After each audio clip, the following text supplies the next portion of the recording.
था। चलो इस बातों से आगे निकल कर यही कहता हूँ कि यह अब मैं जो आरएस बनने जा रहा हूँ, ये मेरी चौथी सेवा होगी, 4th सर्विस। 2010 में मैं 483 रैंक के साथ में जेसीटीओ के पद पर चयनित हुआ।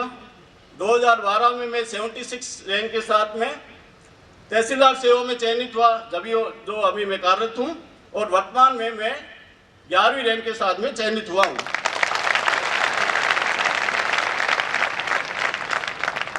तो साथियों, मैंने 76 रैंक प्राप्त करने के बाद में भी विश्राम नहीं लिया।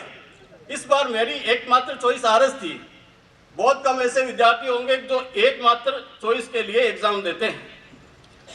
साथियों, मैंने तो राह की चिंगारी से ज्वाला जगाई है और आप भी मेरे से कई गुना बढ़कर कर सकते हो, क्योंकि आप तो नव प्रज्वलित ज्योत हो, आप तो नवीन प्रज्वलित ज्योत हो। विवेकानंद जी ने इस संदर्भ में कहा, बहुत खूब कहा है, all power is with in you, you can do anything and everything. किसी भी क्षेत्र में सफलता प्राप्ति के लिए जो मैं कुंजी मानता हूं, वह है लक्ष्य प्राप्ति हेतु दृढ़ संकल्प, लगन, समर्पण और बिना निराश हुए निरंतर प्रयास करना, जिसमें हर प्रयास को आत्मविश्लेषण के द्वारा परिशुद्ध किया गया हो। अपनी रुचि व समप्रवृत्ति का ही विषय चुने और उसमें सर्वोत्कृष्ट करने का भरसक प्रयास करें। परम सत्ता अवश्य ही आपके साथ न्याय करेगी। युवा वर्ग के अपने साथियों से ये कहना चाहूँगा कि वे अपने कैरियर के इस टर्निंग पॉइंट में जो अभी वर्तमान दौर से वो गुजर रहे हैं, 5 व 6 वर्ष सर्वत्र न्यौछावर कर दे, 5 व 6 वर्ष सर्वत्र न्यौछावर कर दे। अन्यथा उन्हें जो बचे हुए 10 से 15 गुना जो जीवन उनका शेष बचा है, उसमें संघर्ष करना होगा। किसी भी लक्ष्य प्राप्ति का प्रथम बीज विचार होता है। विचार की क्रियान्विति की लालसा होती है, उसको इच्छा कहते हैं। और इच्छा का बोधीकरण और उसके वांछित परिणामों को स्वीकार करना संकल्प होता है। और मैं मानता हूं कि प्रत्येक विषय में लक्ष्य प्राप्ति के लिए, सफलता के लिए दृढ़ संकल्प बहुत आवश्यक है। एवरेज मैं ये मानता हूं कि हो सकता है कि 10% बहुत मंदबुद्धि होते होंगे और 5 से 10% बहुत ज़्यादा होते होंगे। 90% अपने जैसे ही है, आगे बढ़ाता है तो उनका दृढ़ संकल्प बढ़ाता है, वो सारे रास्ते खोल देता है। जो लक्ष्य प्राप्ति, क्योंकि संकल्प से आंतरिक प्रेरणा मिलती है और आंतरिक प्रेरणा ही वो चीज है जो हमें अंतिम समय तक साथ देती है। बाहरी प्रेरणा तो एक मसान या विराग है। हो सकता है कि आप मुझे सुनकर घटे भर में बोल जाओगे, लेकिन जब आपकी इनर साइड और इंटरनल इंस्पिरेशन जग जाएगी तो आपको आगे बढ़ने से कोई नहीं रोक सकता। अपनी बायोलॉजिकल क्लॉक्स जो कहते हैं ना, समय दिनचर्या को कैसे डालना है, तो अपनी बायोलॉजिकल क्लॉक्स को अध्ययन के मुताबिक सेट कर ले और उसको अपनी इच्छा शक्ति के द्वारा निरंतर चार्ज रखे। अब मैं इसके आगे बढ़ना चाहूँगा कि कैसे तैयारी करनी चाहिए। जैसा कि मैं सेवा में भी था, परिवार भी था, बच्चे भी थे और अध्ययन भी था। 4-5 मोर्चों पर संघर्ष कर रहे थे। तो कैसे करें, तो ये था कि प्लानिंग ऐसी है कि आप खुद अंदर से सोचिए कि मेरे लिए सबसे बेटर क्या है, मैं कैसे कर सकता हूँ। तो मैं कुछ एक ऐसे शब्द काम में लेऊंगा कि तो अटपटे लगेंगे। रोज नामचा जो पुलिस भर्ती है, तो डेली आप एक रोज नामचा खोलिए, मतलब आप प्रतिदिन का आप एक रिकॉर्ड मेंशन कीजिए कि आज मुझे इतने घंटे स्टडी करनी है। जैसे कि हम सर्विस में होते हैं तो 2-4 घंटे ही निकाल पाते हैं, लेकिन एग्जाम का जो समय होता है उसका जो डेट और 1 महीना जो पहले का होता है बहुत ही क्रूशियल होता है। उसमें आप सभी कार्यों को छोड़कर संपूर्ण प्राथमिकता के साथ में इसी में जुट जाइए और रोज नामचा के अनुसार आप अध्ययन करोगे तो हो सकता है कि पूर्ण उस पर खरे तो नहीं उतर पाओगे, लेकिन अपन को ये महसूस होगा कभी जब पूरा दिन मिल जाएगा ना, तो ये महसूस होगा कि आज पढ़ाई नहीं हुई। और ऐसे अपन 15 दिन भी निकाल देंगे ना, तो अपन को एहसास नहीं होगा कि मुझे पढ़ाई हुई है नहीं हुई। इसलिए लिखने का बहुत फायदा है। दिन की समाप्ति पर आंखें बंद करके पूरे दिन के अध्ययन की गतिविधियों का मनन कीजिए। आपने क्या किया पूरे दिन में, फ्रूटफुल जो अध्ययन के लिए क्या किया है, और उसमें अपनी जो कमियां रही है उनको सुधारने के लिए उनके जो विचार आते हैं उनको क्रियान्वित कीजिए। मतलब सुधार भी अपना, मेहनत भी अपनी और सारी चीज अपने अध्ययन के लिए होता है कि ऐसे कि यहाँ तो यूनिवर्सिटी का माहौल है, आपको कई साथी अब समान लक्ष्य के मिल जाएंगे, तो बहुत बड़ा नहीं तो छोटा समूह एक दो निजी साथियों का बना लें, तो उनमें क्या है कि साथ में अपने स्टडी को डिस्कस कीजिए, वो हेल्दी कंपटीशन की भावना पैदा करता है। और उससे कई बार ऐसे फेज आता है कि कई बार वो उसकी पढ़ने की इच्छा होती है, कई दूसरे को नहीं होती है, तो ऐसे एक दूसरे से वो मतलब बैलेंस करके चलते हैं और वो पढ़ाई का माहौल निरंतर बना रहता है।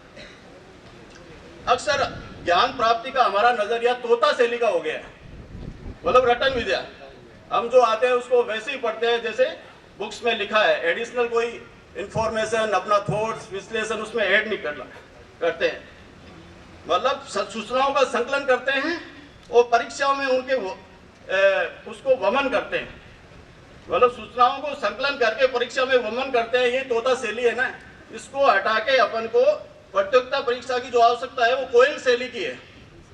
कोयल कितना मधुर गाती है, तो उसके अनुसार ही सूचनाओं के साथ मौलिकता, सहजता, विश्लेषण, प्रभाव उत्पन्न करना, जिससे कि मजबूर होकर एग्जामिनर को अपन को नंबर देना पड़े।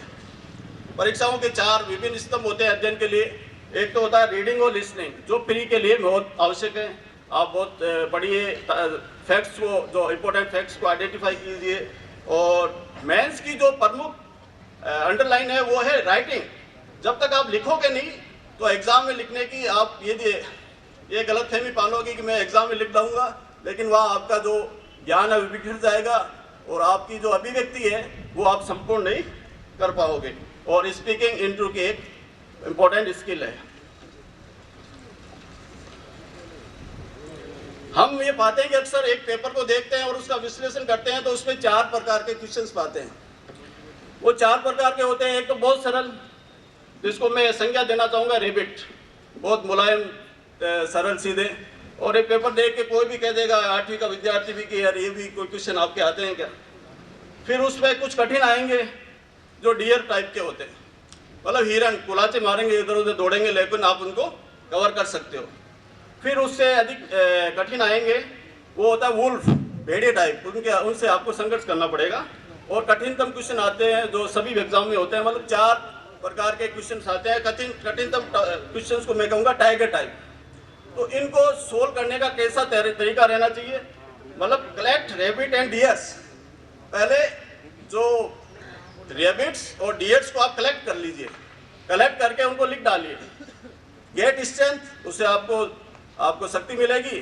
फाइट विथ वुल्फ, और भेड़िए से फिर आप संघर्ष कीजिए। Ignore the tiger.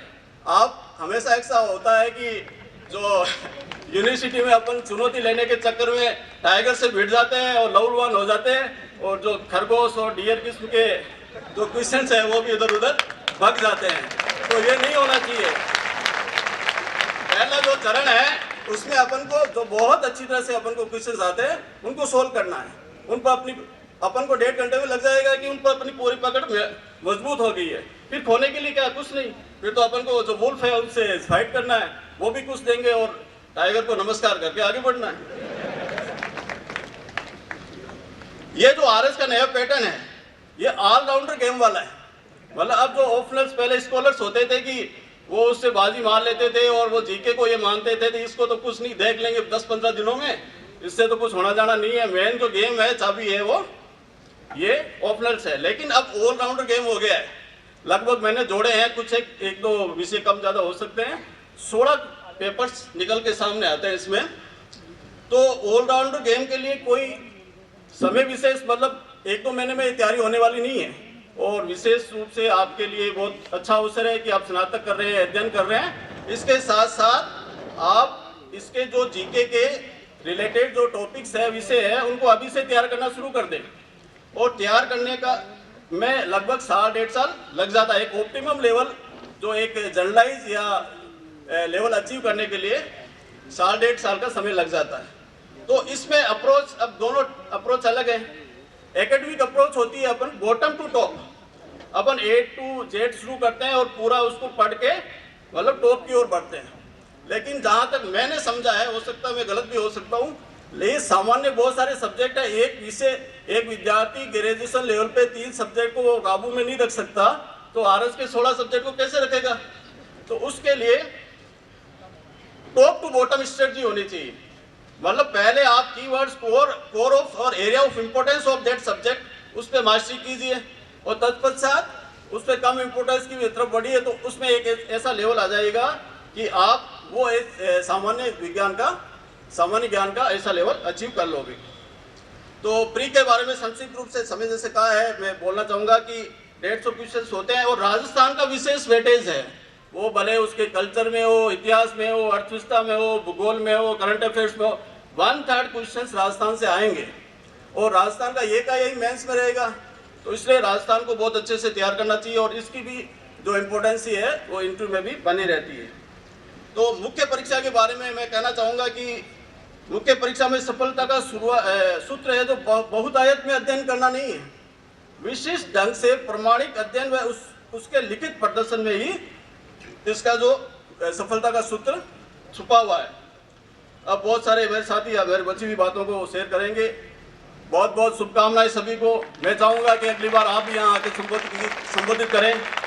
जय हिंद, जय भारत, धन्यवाद।